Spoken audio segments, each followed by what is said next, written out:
जय हिंद दोस्तों, आज आप सभी के लिए हिंदी के सबसे महत्वपूर्ण टॉपिक अलंकार से जुड़ी कुछ क्वेश्चंस को कराने वाले हैं।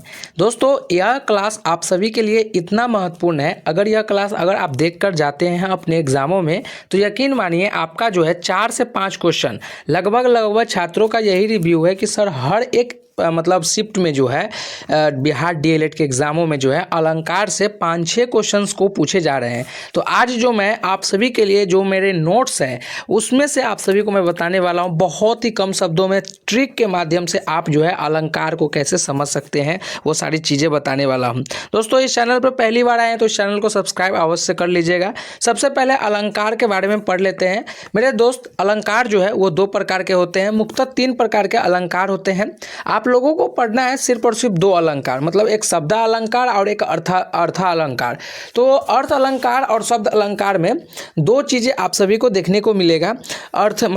शब्द अलंकार में आपको जो है अनुप्रास, यमक और श्लेष अलंकार, ये 3 अलंकार जो है वो बहुत ही ज़्यादा महत्वपूर्ण है और आपके एग्जाम में जो है यही सटा कर इसी से जो है एग्जाम में आपके पूछे जा रहे हैं। सबसे पहले थोड़ा सा जूम कर दूं मैं ताकि आप लोगों को जो है स्पष्ट दिखे।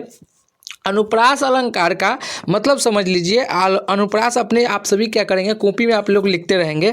अनुप्रास अलंकार का मतलब होता है कि वैसे अलंकार जिसमें जो है वर्णों का जो है और साथ ही साथ शब्दों की जो है आवृत्ति हो, उसे ही हम अनुप्रास अलंकार कहते हैं।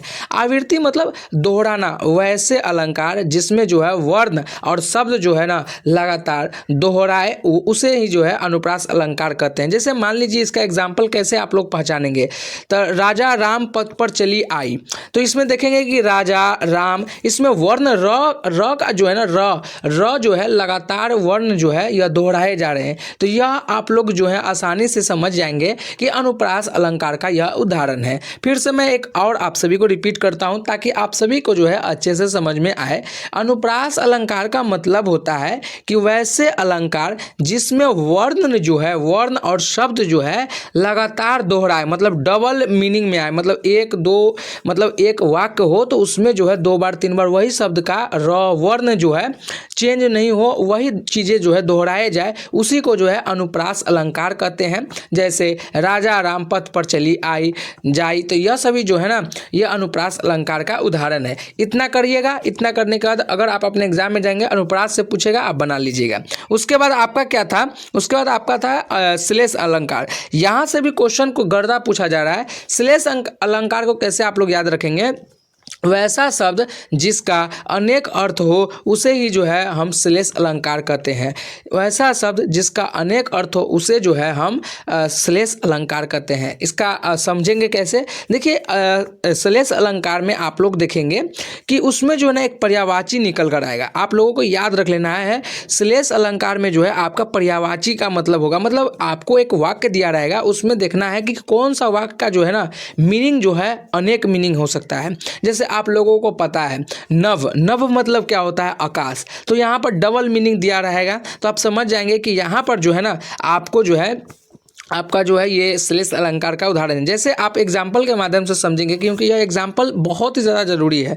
जो घनभूत पीरा थी मस्तक में स्मृति सी छाई, दुर्दन में आंसू बनकर आज बरसे आई। देखिए कितना अच्छा कह रहा है। और यहाँ पर आपका जो है ना श्लेष कौन सा हो जाएगा, तो वो हो जाएगा घनीभूत। घनीभूत का मतलब होता है पीरा भी, और घनीभूत का मतलब जो होता है बादल भी होता है। तो यहाँ पर कह रहा है कि जो घनीभूत पीरा सी मस्तक में स्मृति सी छाई, दुर्दन में आंसू बनकर आज बरसने आई। तो ऐसे में आप तुरंत समझ जाएंगे कि यहाँ पर शरीर के साथ साथ जो है वर्षा की बात भी किया जा रहा है, तो यह कौन सा अलंकार हो जाएगा, तो ये आपके श्लेष अलंकार हो जाएंगे। यह काफ़ी ज़्यादा सिंपल है। सिंपल श्लेष का क्या पहचान है कि इसमें आपको एक पर्यायवाची शब्द दिया रहेगा, उसको आपको जो है डिफाइन कर लेना है, उसका मीनिंग 2 निकालना है। अनुप्रास का क्या है कि इसमें वर्ण जो है ना, वर्ण अक्षर जो है दोहराए जाएंगे, जैसे राम, राजा, रहीम, मतलब आपको जो है ना ऐसे शब्द वर्ण दिए जाएंगे कि वो दोहराते रहेंगे, तो आप समझ जाएंगे कि अनुप्रास अलंकार है। एक चीज़ और आप सभी को बता दें, अनुप्रास में जो है ना आपको सिंगिंग टाइप का फीलिंग आने लगेगा। जब अनुप्रास का वाक्य पढ़ेंगे तो आपको फीलिंग आएगा एकदम रैपर के तरह, तो आप समझ जाएंगे अनुप्रास का उदाहरण है। उसके बाद लास्ट जो है इसका यमक। यमक से भी जो है ना आपके क्वेश्चन बहुत अच्छे खासे उठाए जाते हैं। यमक का वैसा शब्द जहाँ एक शब्द से अधिक हो, मतलब वैसा शब्द जो बार बार आए और उसका मतलब जो है अलग अलग हो, उसे ही जो है हम यमक अलंकार कहते हैं।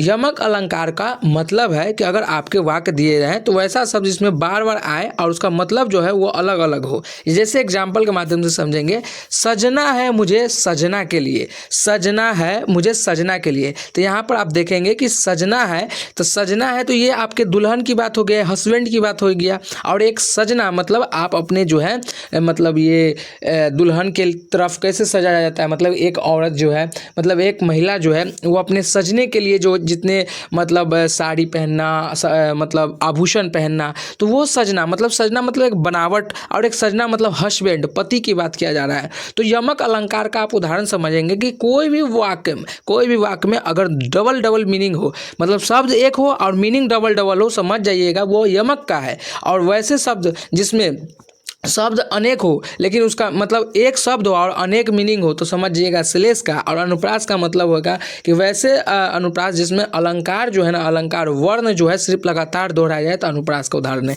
ये 3 चीज़ करके जाएं, यकीन मानिए आपके एग्जाम में 3 से 4 क्वेश्चन आसानी से बन जाएंगे, है ना। अलंकार से बहुत ही ज़्यादा बिहार डीएलएड में पूछे जा रहे हैं। इसके बाद हम शब्द अलंकार के जो मोस्ट इंपॉर्टेंट जो है ना विभक्ति या सभी चीज़ें से, उसका भी लेकर आते हैं पार्ट 2 में। ठीक है, जय हिंद।